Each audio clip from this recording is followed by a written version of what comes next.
السلام علیکم، چینل کے تمام ناظرین کو چینل پر خوش آمدید۔ ناظرین، کراچی میں انجینئرنگ کے ایک طالب علم کو شام میں عسکریت پسندی کو بٹ کوائن میں عطیہ بیچنے پر گرفتار کیا گیا۔ پولیس کے مطابق ملک میں اغوا برائے تاوان اور بطہ خوری میں بٹ کوائن کا استعمال بڑھ رہا ہے۔ اس کے علاوہ پاکستان کے اسٹیٹ بینک نے اپریل 2018 میں ایک سرکولر کے ذریعے مالیاتی اداروں، بینکوں اور ادائیگی کرنے والے اداروں کو ورچوئل کرنسی یا ٹوکنز کے ذریعے پیسے منتقل کرنے، محفوظ رکھنے یا تجارت کرنے پر منع کیا تھا۔ پاکستانی پولیس حکام کا کہنا ہے کہ بٹ کوائن سمیت دیگر ڈیجیٹل کرنسیز کا بین الاقوامی دہشت گردی کی فنڈنگ، بطے تاوان جیسے جرائم میں استعمال میں اضافہ دیکھا جا رہا ہے۔ ناظرین، آخر کیا وجوہات ہیں کہ پاکستان گورنمنٹ بٹ کوائن یا ڈیجیٹل کرنسی سے دور بھاگ رہی ہے، اور آخر کیا وجوہات ہیں کہ پاکستان گورنمنٹ لوگوں کو بھی اس سے دور رہنے کی تجویز دے رہی ہے؟ اس ویڈیو میں ہم اسی بارے میں ذکر کریں گے۔ اگر آپ نے ابھی تک چینل سبسکرائب نہیں کیا تو چینل سبسکرائب کر لیں۔ بٹ کوائن کرنسی، جس کا استعمال اب عام ہو رہا ہے، ایک جگہ سے دوسری جگہ بغیر کسی شناخت کے پیسے منتقل کرنے کے لیے استعمال ہو رہی ہے، اور ایسا کرنے کے لیے کسی تھرڈ پارٹی ویریفیکیشن کی ضرورت نہیں ہوتی۔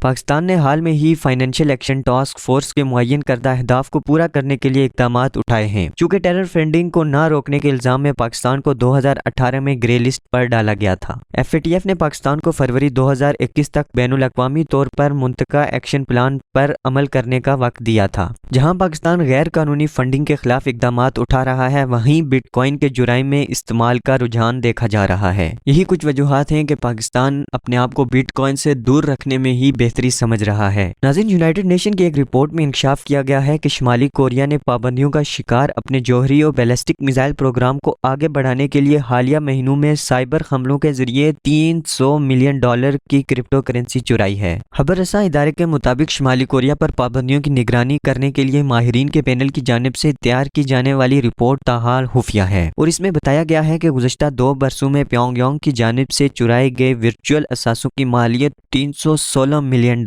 ہے۔ رپورٹ میں بتایا گیا ہے کہ شمالی کوریا نے ایکسچینج اور مالیاتی اداروں کو ہیک کر کے اپنے نیوکلیئر اور میزائل پروگرام کے لیے رقم اکٹھی کی۔ ناظرین، شمالی کوریا ہزاروں تربیت یافتہ ہیکرز کی فوج چلانے کے لیے جانا جاتا ہے، جو جنوبی کوریا اور دیگر جگہوں پر بھی فرمز اور انسٹیٹیوشنز کو نشانہ بنانے کے لیے جانا جاتا ہے۔ شمالی کوریا کو اپنے جوہری ہتھیاروں اور بیلسٹک میزائل پروگرام کی وجہ سے متعدد عالمی پابندیوں کا سامنا ہے۔ ناظرین، ابتدائی تاریخ انسانی کا مطالعہ کریں تو معلوم ہوگا کہ انسان مختلف اشیاء کا تبادلہ کر کے اپنی ضرورت کی چیزیں حاصل کرتے تھے، جسے بارٹرنگ کہا جاتا ہے۔ چونکہ قدیم کرنسی کا کوئی وجود نہیں تھا، اس لیے انسان اپنی قیمتی اشیاء کے ذریعے تبادلہ کیا کرتے تھے۔ معلوم تاریخ کے مطابق تقریباً 600 قبل مسیح قدیم میں ترکی کے بادشاہ الیاتیس نے دنیا کا پہلا سکہ متعارف کروایا، جو کہ انسان کے معاشی تقدیر میں دنیا کا جاندار ترین باب ثابت ہوا۔ ناظرین، زمانہ بدل رہا ہے اور اس تبدیلی کی رفتار گزشتہ ادوار کے مقابلے میں کہیں زیادہ ہے۔ اسی اثنا میں 21ویں صدی نے کرنسی کی ایک ایسی جہت سے روشناس کرایا جو کہ آج سے پہلے کبھی تصور بھی نہیں کیا جا سکتا تھا۔ اس قسم کی کرنسی کو کرپٹو کرنسی کا نام دیا گیا، جو کہ کرپٹولوجی یا کرپٹوگرافک تکنیک سے تیار کی گئی۔ بٹ کوائن اس قبیل کی سب سے پہلی کرنسی ہے جو سال 2009 میں متعارف کی گئی اور تھوڑے ہی عرصے میں مقبولیت کی انتہا کو پہنچ گئی، اور آج ایک بٹ کوائن کی قیمت تقریباً 19 لاکھ پاکستانی روپے سے زیادہ ہے۔ اس کے بعد 1000 سے اوپر مزید ایسی کرنسیاں متعارف کرائی گئی جن میں ایتھریم، رائپل، زی کیش، لائٹ کوائن وغیرہ سر فہرست ہیں۔ ناظرین، شروع میں بٹ کوائن کی مائننگ بہت آسان تھی، لیکن وقت کے ساتھ ساتھ یہ مشکل ہوتی جا رہی ہے اور کمپیوٹر ان کو حل کرنے میں بہت زیادہ وقت لگاتا ہے۔ چنانچہ کمپیوٹر کے خرچے ہی بننے والے بٹ کوائن کی رقم سے زیادہ ہو جاتا ہے، اور اس لیے بٹ کوائن کی قیمت بھی بڑھتی جاتی ہے۔ اس وقت 1,60,00,000 بٹ کوائن مارکیٹ میں موجود ہیں، باقی 50 لاکھ ابھی مائننگ کے مرحلے میں ہیں، جو کہ موجودہ کمپیوٹرز کی رفتار کے ساتھ اگلے 100 برسوں میں جا کر مکمل بن سکیں گے۔ کچھ ممالک میں اس پر پابندی ہے، تاہم پاکستان میں تاحال اس سے غیر قانونی قرار نہیں دیا گیا، جبکہ جہاں اس پر پابندی ہے وہاں بھی اس پر بہت سختی سے عمل درآمد نہیں ہوا۔ البتہ غیر قانونی اشیاء کے لین دین، غیر قانونی کالا پیسہ چھپانا اور دیگر ناجائز کام کرنے اس طرح کے جرائم اور غیر اخلاقی حرکت ہے۔ ان معاملات میں بٹ کوائن یا کسی بھی کرنسی کا اگر استعمال کیا جائے تو قانون کی گرفت میں آ سکتے ہیں۔ ناظرین، یہ ویڈیو صرف معلوماتی مقصد کے لیے بنائی گئی ہے۔ اس سے مراد بٹ کوائن یا کرپٹو کرنسی خریدنے یا استعمال کرنے کی ترغیب دینا یا منع کرنا ہرگز نہیں ہے۔ کسی بھی قسم کی سرمایہ کاری کرنے سے پہلے خود معلومات حاصل کرنے کے لیے اپنی تسلی ضرور کر لیں۔